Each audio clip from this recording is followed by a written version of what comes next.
So I've poured a little over 100 hours into Enshrouded, and instead of me just feeling, kind of burnt out, I'm honestly, all I just think about is logging in and keep playing. What is it about this game that is just like almost impossible to put down? Now, to be fair, this was my very first survival crafting game, and I really didn't know what to expect. And honestly, going into it, I was like, all right, it looks pretty interesting. I like the art style. Let me just try it. And I just couldn't stop. So this is kind of like a little love letter to Enshrouded. After 100 hours, I really just want to keep playing, and hopefully so will you. Make sure to like the video and subscribe to the channel for more Enshrouded content. All right, so when I first picked up the game, my expectations are pretty grounded. They're pretty low. And I go into most games like this. I go along the idea of having lower expectations, and either I am pleasantly surprised or I am correct. And honestly, with it being an early access title, I don't know, like early access titles feel like they just throw whatever they can at the wall and then eventually figure it out. There was another survival crafting that was similar in this regard in Valheim that I actually own, but I think I've only put about like 10-15 minutes into it. It didn't really hook me. I didn't feel like I enjoyed playing the game. But after my first hour, and then my first 5, and then my first 10 of Enshrouded, and it blew my expectations away. Honestly, it was the survival game that I needed to enjoy this genre. It's kind of like an action RPG disguised as a survival game that also has an incredibly in-depth and beautiful building system. I mean, it just takes like the best parts of a lot of really good genres and just puts them together in a way that feels both kind of like familiar and also new. I kind of feel like it takes the things that I wasn't necessarily excited about in survival games and makes them more enjoyable, I guess, in that regard. And it really doubles down on what matters: adventure, kind of like creativity, and a real sense of like progression, which I love. Again, I come from an MMO background. This makes sense. So the addiction that I've kind of run into with Enshrouded isn't from any individual feature, but it's kind of like the gameplay loop that has everything put together in the right way. It's the beauty of exploration and then the comfort of home. First, of course, exploration is like the key mark of this game. In my mind, it is the best part of this game. It always starts with just hunting down like a single quest marker on the horizon,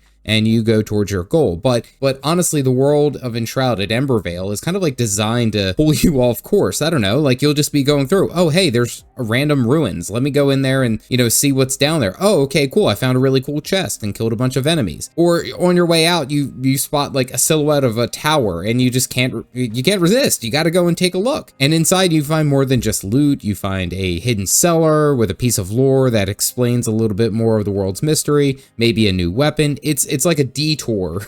And then you take this detour and apparently you uncover like a cave system underneath the tower, and then inside that cave system is another pulsing shroud root. I mean, it's like you go and cleanse it and then you finish that off and then you forgot what you were going for your quest for anyway. It's just kind of like this natural chain of pure discovery, which I love. It does so well.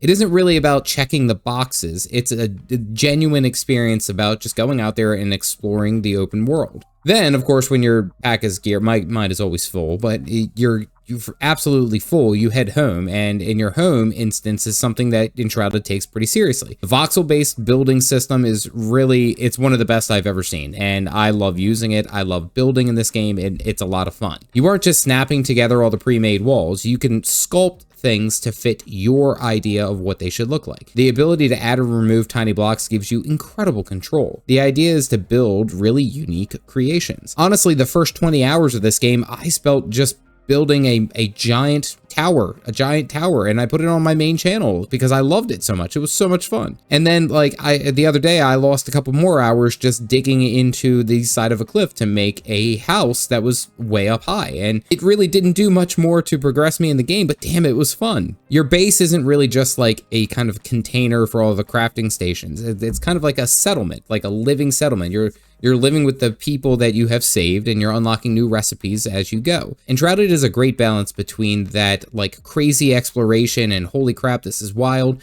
to this kind of like cozy creative building. I don't know, it mashes two game modes very, very well. Aside from that, there are a couple of things that Enshrouded has going for it that give it really long-term depth. And honestly, I think combat is what needs to be highlighted here. I've heard some people call the combat kind of like functional, like it does what it needs to, and I don't really see it. that way. And I mainly because I come from a Guild Wars 2 background where it's an action combat, and Enshrouded does have quite a bit of that. This is the idea of an action RPG system. You get a ton of different skills and a whole skill tree that you can kind of build out your class archetyped in. So ranger, a mage, a warrior, an assassin even. It allows you to build how you want to. All the fights are about stamina management, where you fight with enemies, you time your dodges, and looking for openings to parry the attack or to get a hit in. Honestly, nothing is more satisfying than landing a good parry. I mean, I made a whole build off of it just because I love the idea. I love the sound. It's like,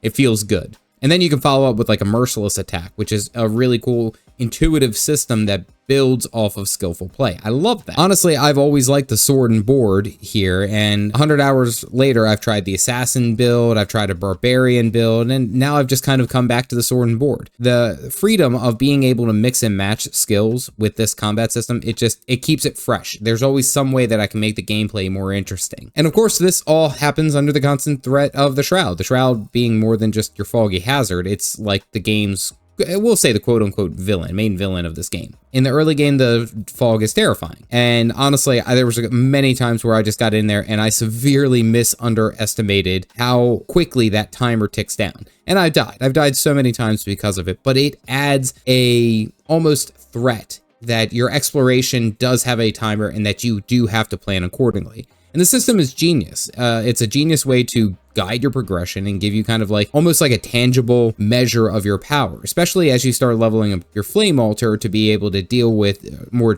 difficult and higher level shrouds. And eventually you'll hit like the red shroud, which is impassable wall of fog.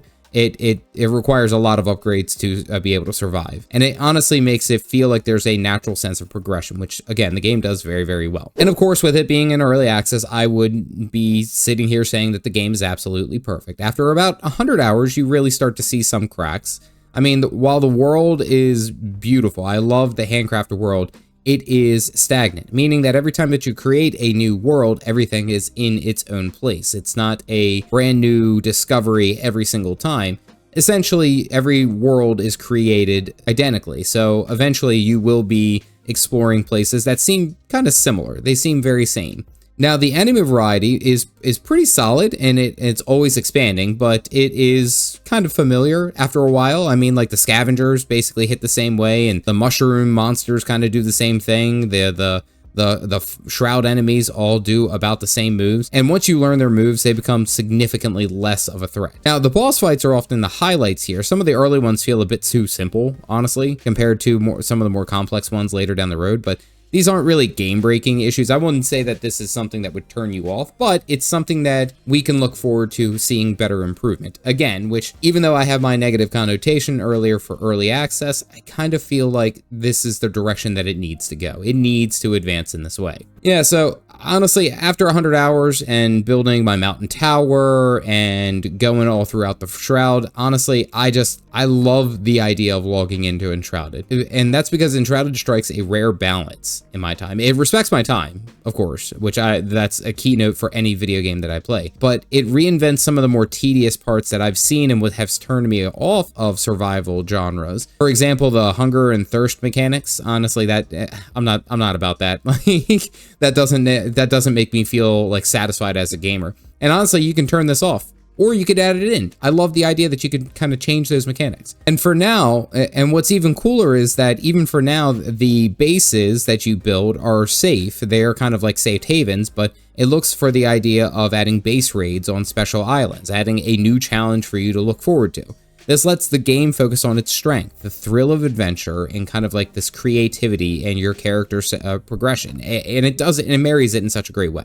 It's kind of like when I look at Enshrouded, I kind of look at it in the sense of it's like a mix of Breath of the Wild, Valheim, and Minecraft, honestly. And it's put together very, very well. And it really capitalizes off the combat of a true action RPG. It would be a hybrid. I wouldn't say that it does any of those really well. Honestly, I would say the building does very, very well. But my journey thus far feels like I'm going to still keep going. I've only just braced into the Albany Summit, and I still have a ton of different things that I want to get into before I even finish clearing out this area. And also coming up with the Wake of the Water biome, which is going to add dynamic water into the system. I mean, it's there's so much to look forward to. I want to find out a little bit more lore of this game. I want to fight new enemies. I want to build kind of like a little port town, you know? The game doesn't feel like it's like winding down. It just feels like the Enshrouded developers, Keen Games, they're just getting ramped up. They're just starting up. And honestly, with the roadmap, it looks really, really good. After 100 hours in Enshrouded, I